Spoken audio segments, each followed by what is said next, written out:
was when I was a junior at the University of Florida, and we were getting ready to play Tennessee, and I see some of my teammates putting different eye blacks under their eyes, and they're putting like their mom's name or their area code under their eyes. And so I started to think, I wonder if I could put something under my eyes that maybe could encourage someone or inspire someone. So I was like, well, God bless, I don't know. And I was like, well, Philippians 4:13, I could do that. I can do all things through Christ strengthens me. I was like, that would be good for a football player. So I put it under my eyes. We were blessed to win.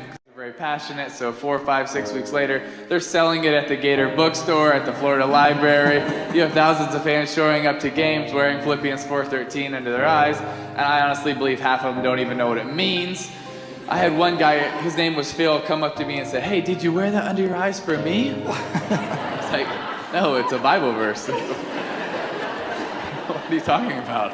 And so we were blessed to win that game. In 6 weeks, the next 6 weeks leading up to the national championship, I was agonizing and really contemplating what verse I was going to go with, and God kept bringing it to my heart and my head, John 3:16, because it's the essence of our Christianity. It's the essence of our hope. For God so loved the world, he gave his only begotten Son, that whosoever believes in him will not perish but have everlasting life.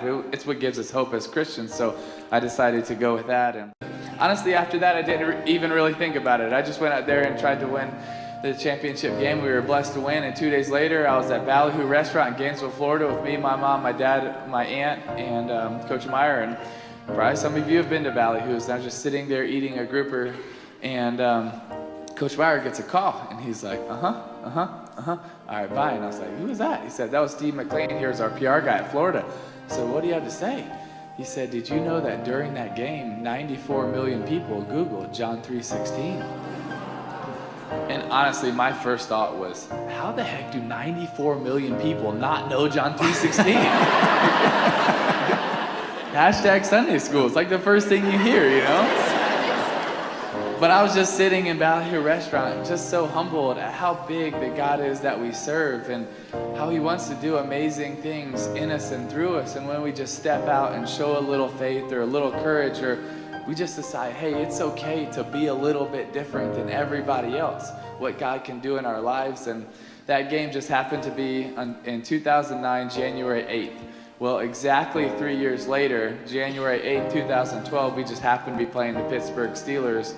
And I never even thought about John 3:16 one time, so I can't take any credit for it. I just tried to go out there and win a playoff game, and we were blessed to win this crazy playoff game in overtime. And I run in and try to, shower really quick and change, because I wanted to go celebrate with my family. So I'm running to go and do my press conference really quick, because I love talking to the media. And right before I walk into the press conference room, Patrick, our PR guy, jumps in front of me. He says, Timmy, do you realize what happened? I was like, yeah, we just beat the Steelers. We're going to play the Patriots. Like, let me do this. He's like, no, do you realize what happened? I was like, I guess not. He said, Timmy, it's exactly three years from the night you wore John 3:16 under your eyes. I was like, oh, that's pretty cool. And he was like, no, you don't realize, during the game, you threw for 316 yards.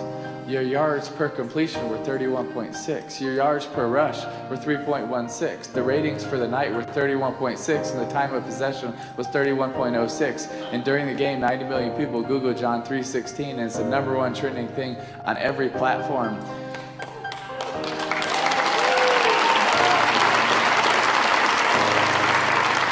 I was just standing there in that hallway getting ready to do this press conference, thinking that night was about a football game.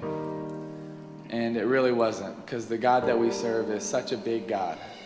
And standing in that hallway, I knew that it was something so much more, because the God that we serve is a God of miracles.